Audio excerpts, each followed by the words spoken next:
Jika seorang mencari ilmu, maka itu akan tampak di wajah, tangan, dan lidahnya, serta dalam kerendahan hatinya kepada Allah. Ilmu adalah yang memberikan manfaat, bukan yang sekadar hanya dihafal. Allah akan mengangkat derajat orang-orang yang beriman dan orang-orang yang berilmu di antara kamu sekalian. Sebagian orang tetap miskin ilmu karena kemampuan buruk mereka untuk tetap diam. Tahapan pertama dalam mencari ilmu adalah mendengarkan, kemudian diam dan menyimak dengan penuh perhatian, lalu menjaganya, lalu mengamalkannya, dan kemudian menyebarkannya. Allah akan meninggikan orang-orang yang beriman di antaramu dan orang-orang yang diberi ilmu pengetahuan beberapa derajat. Bantinglah otak untuk mencari ilmu sebanyak-banyaknya, guna mencari rahasia besar yang terkandung dalam benda besar bernama dunia ini. Tetapi pasanglah pelita dalam hati sanubari, yaitu pelita kehidupan jiwa. Sesungguhnya yang takut kepada Allah di antara hamba-hambanya hanyalah para ulama, orang-orang yang berilmu. Ilmu adalah kehidupan bagi pikiran.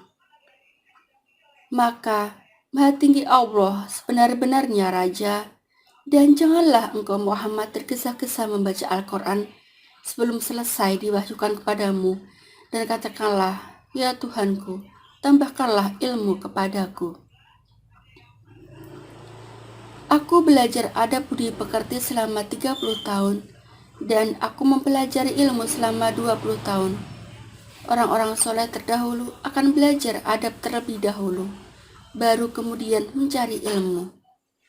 Barang siapa belum pernah merasakan pahitnya menuntut ilmu, walau sesaat, ia akan menelan hinanya kebodohan sepanjang hidupnya. Engkau tak dapat meraih ilmu kecuali dengan 6 hal, yaitu cerdas, selalu ingin tahu, tabah, punya bekal dalam menuntut ilmu, bimbingan dari guru, dan dalam waktu yang lama. Ali bin Abi Thalib. Esensi dari ilmu adalah untuk mengetahui apa itu ibadah dan ketaatan. Seorang yang mempunyai ilmu dari kitab berkata, "Aku akan membawakan singgasana itu kepadamu sebelum matamu berkedip." Maka ketika dia Sulaiman melihat singgasana itu muncul di hadapannya, dia pun berkata, "Ini termasuk karunia Tuhanku untuk mengujiku. Apakah aku bersyukur ataukah mengingkari nikmatnya? Barang siapa bersyukur, maka sesungguhnya ia bersyukur untuk kebaikan dirinya sendiri. Dan barang siapa ingkar, maka sesungguhnya Tuhanku Maha Kaya lagi Maha Mulia." Surat An-Naml ayat 40. Ilmu yang sejati seperti barang berharga lainnya tidak bisa diperoleh dengan mudah. Ia harus diusahakan, dipelajari, dipikirkan, dan lebih dari itu harus selalu disertai doa. Ilmu membuat seorang rendah hati, sementara kesombongan menjadikan seorang bodoh.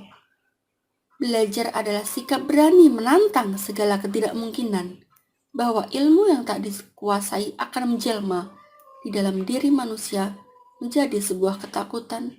Belajar dengan keras hanya bisa dilakukan oleh seorang yang bukan penakut. Supaya iman kita meningkat, kita seharusnya juga meningkatkan pengetahuan ilmu agama kita. Makin kamu mengenal Allah, makin kamu cinta dan bertakwa kepadanya. Ilmu itu ada 2 macam, apa yang diserap dan yang didengar. Dan yang didengar tidak akan memberikan manfaat jika tidak diserap. Ali bin Abi Thalib. Pendidikan mampu melahirkan orang-orang optimis karena sebutir optimisme lebih berharga daripada sekarung bekat terpendam. Ketahuilah bahwa kualitas seseorang bukan dilihat dari seberapa tinggi pendidikannya, melainkan seberapa rendah ia menempatkan dirinya di hadapan Allah. Ilmu lebih utama daripada harta, sebab ilmu warisan para nabi adapun harta adalah warisan Korun, Fir'aun, dan lainnya. Ilmu lebih utama dari harta, karena ilmu itu menjaga kamu.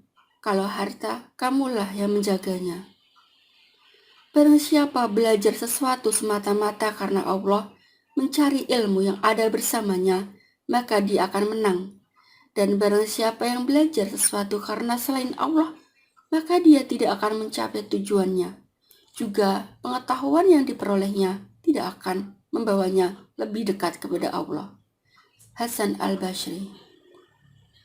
Siapapun yang berjuang mencari ilmu karena Allah akan dijaga setiap langkah perjalanannya sampai ia kembali. Semoga bermanfaat ya.